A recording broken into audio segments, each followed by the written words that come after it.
Ina the Mood Reader, and today we're going to talk about the philmyth readathon after a month. So, I know it's very late to wrap up that readathon. It ended on April 10th, and today is the 4th of May, but I kind of felt weird that I didn't close that chapter of my reading journey, so I just felt like it's time for us to talk a little bit about it.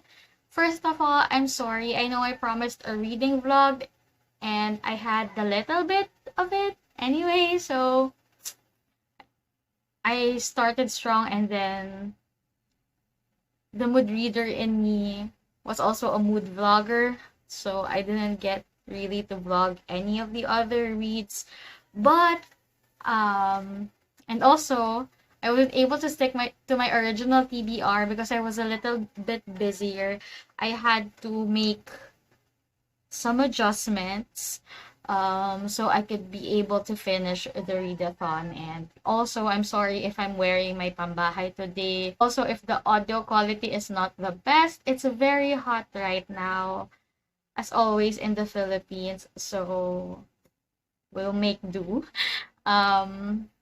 Forgive my arms for exposing themselves today, but yeah. So, um, first of all, I would just like to thank Gerald from Gerald the Bookworm for organizing the philmyth readathon for its second year. It's my first time to join, and I really had fun. He made it a point to design a or create a Facebook group where people could share their reads, their thoughts on each book, which helps people, discover more reads. And it's also like a sense of community of readers, many of which people I've never encountered before in the community. So it's a really amazing event. I love seeing many different recommendations from there.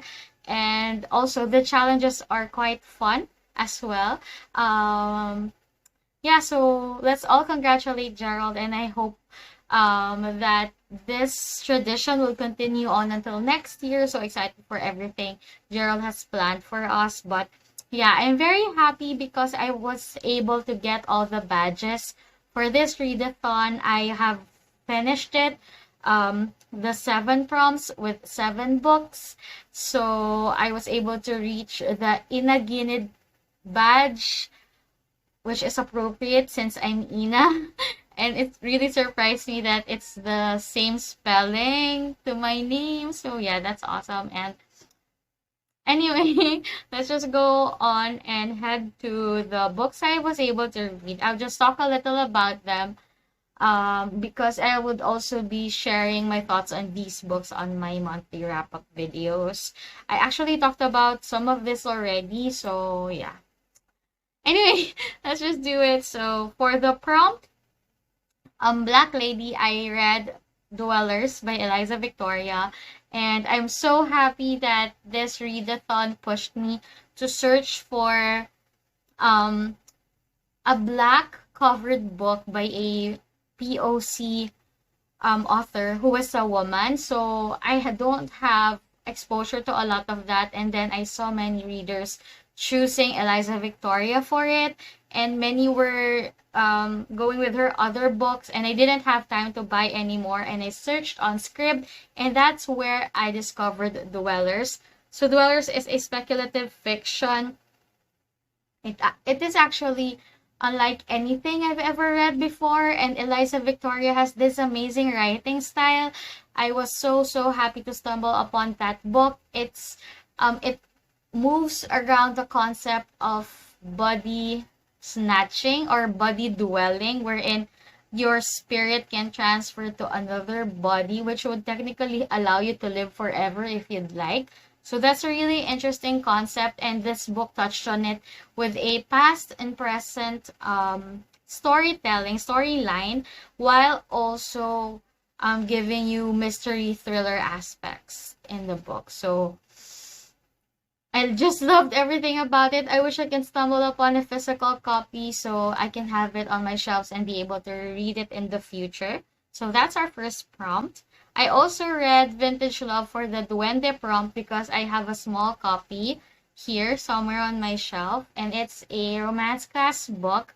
Unfortunately, it did not like meet my standards on the romance books I read. So I still enjoyed the story, and I really loved our lead male character. I had some trouble with the female character, especially being stuck in her point of view, I guess, made it a factor. And as much as I enjoyed the romance aspects of the book, one decision made by the main character didn't pass my standards, and also a lot of the body image discussions in this book did not like go through to the path that I have hoped it would go through, which affected my overall rating for the book. But basically, it's your traditional modern romance. We have a TV producer trying to move on from a breakup, so she wants to get this makeover and all that. And vintage love in a way wherein vintage items have a particular role in this book, especially since a loved one of our main character passed away, and she inherits all those items, and she meets this guy in a vintage shop. So basically that. I still recommend the author, Agay Llanera, but I guess it would be better to go with her other books. I kinda didn't really enjoy this one. So I gave it 3 stars, I guess, I think. So yeah. The next book I read for the philmyth readathon is I Love You Since 1892, Justicia. So I read this book for my Malakas at Maganda prompt, which is to read a book in your native dialect, which is for me Tagalog. And I picked this book up because I had a live discussion talking about this series, specifically the third book with Moon from Moonlight Scrolls. I can post the link for the replay below if you want to watch. And I have to admit that I was so happy for sticking through the series, because as much as I was a little turned off by the first book, especially with the writing style and the irritating repeated words, I still enjoyed the way the book progressed. This third book is amazing. It's action-packed. I loved the way the story like progressed. There are more political themes. The main character is not as frustrating as she was at the first time, and their romance also bloomed in this book a little deeper. They reached a certain understanding, but of course, since this is a prolonged series, they also have their share of troubles and trials. This book was really hard on the heart. It's very emotional, it's very heavy, and I really loved how the pacing of this book. I can't keep turning the pages.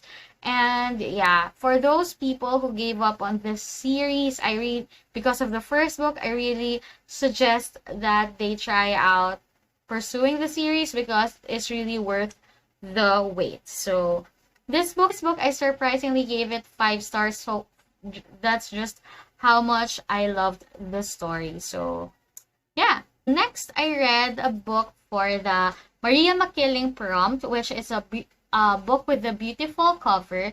So for this one, I changed my initial TBR.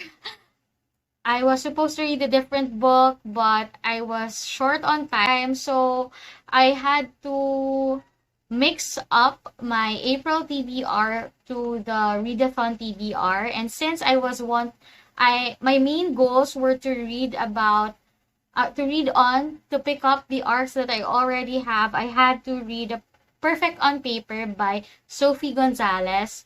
First of all, I really agree that, of course, it was my choice and it's very subjective, but I really love the cover of this book. And I was so happy that I picked this up because this book gave it an interesting discourse about what it's like to identify as a bisexual person, especially I know in the LGBT community, people, a lot of bi people get a lot of hate, especially if they're a bisexual man is in a relationship with a woman, or a bisexual woman is in a relationship with a man. Some people kind of cancel out or like revoke their LGBT card because they appear to be in your normal hetero relationship. And this book, as much as it was a young adult book, touched on those themes, but the main core of this book was really a girl who runs an advice column at her school. So there's this abandoned locker where people would um, put in their um, love problems, and she gives them advice, and they pay her for it. Um, and she has also been crushing a long time on her girl best friend, who I think identifies as a lesbian, and um, she has trouble confessing her feelings, and also when other people when her best friend gets to dating people and liking other people, not her. So that's the struggle, and she kind of uses her advice column the wrong way to prevent her best friend being in a happy relationship with someone, which is a really bad thing. And then something changes when she got caught by a new boy in school, really adorable, really crushable, and this guy hires her to give him dating advice so he can win his ex back. So this book talks about love in different senses, and I love all the bits about love advice. I'm sure many teens would learn a lot from the book. It goes towards like gender identity, sexuality, sexual consent, and sex positivity discussions that, really needs to be inculcated or mixed into YA books so that it could be a learning experience as well for younger people. And then I don't know, I just really love Sophie Gonzalez's writing style. It's very easy to read. At the same time, I learned so much. Her characters are flawed and real. It sounds real. The relationships are real. I love all the dynamics. I just really, really, really love this book. It's amazingly written. So yeah, it's also malakas. I mean, it's also strong in the message it gives, and maganda in the lessons and the story and the writing style. They're all very beautiful. So aside from the beautiful cover, this book is really strong and beautiful on the inside as well. Next, for Serena, which is to read the book in verse, I had to read I Must Belong Somewhere by Don Lanuza. It's a poetry collection, which was a hit and miss for me at the same time. I gave it 3 stars because I liked some of them. I love some of the poems, and I did not like some of them. I mean, I don't know. It's really hard to judge poetry because it's about the experience of the person, and they're pouring their heart out for you. But again, it's just like I mean, yeah, my subjective opinion about it. It's just what I felt while I was reading the poems she wrote. It's a very personal journey of hers, and many of them will leave you raw and bleeding, but some were just a little too flat for my liking. So yeah, I guess that's it. I leave the review that way. But again, I'm encouraging everyone to still read the book because poetry hits different persons differently. So yeah. And then next we have a duo. The last 2 books I read for the philmyth readathon is it's actually a trilogy, but I don't have a copy of the 3rd book yet. So first is He's a Brute, and the second is She's a Spitfire. Both are by Chloe Lees.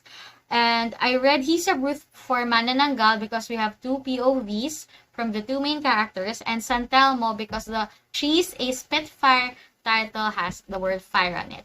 So yeah, this book is a really interesting one because we have a mixture of sports, mafia, disability, and all of that in just one series. So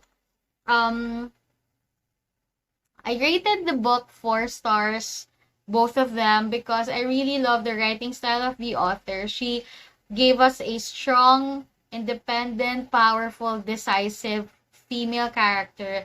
The romance was really hot.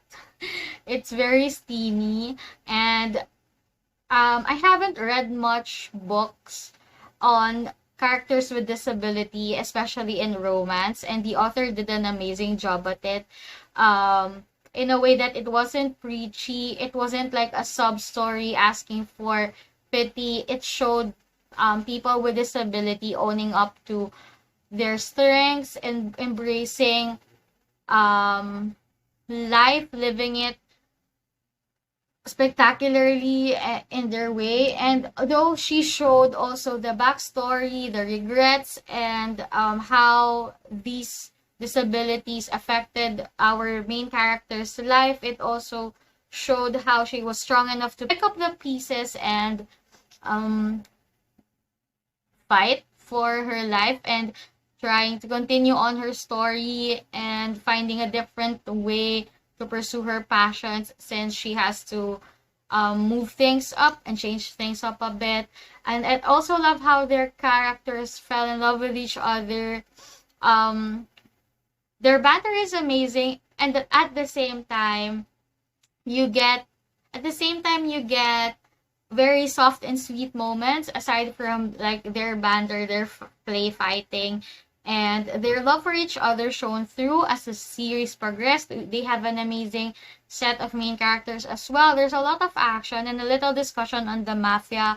I don't know much about mafia and mafia wars in general, and like how you get into it and get out of it, but in this book, the story revolved more on getting out of it for our male lead character. So I don't know how romance readers would process that. But for me, I just looked in more on the romance side of it, and also on the life decisions they made, their chemistry and their banter. And I don't know, for me, I liked a lot of its parts, so I gave both of the books 4 stars. And those are all the books I read for the philmyth readathon. All in all, it was a really fun 2 weeks. It actually fell into, I think, the middle of Holy Week, so that's why I was very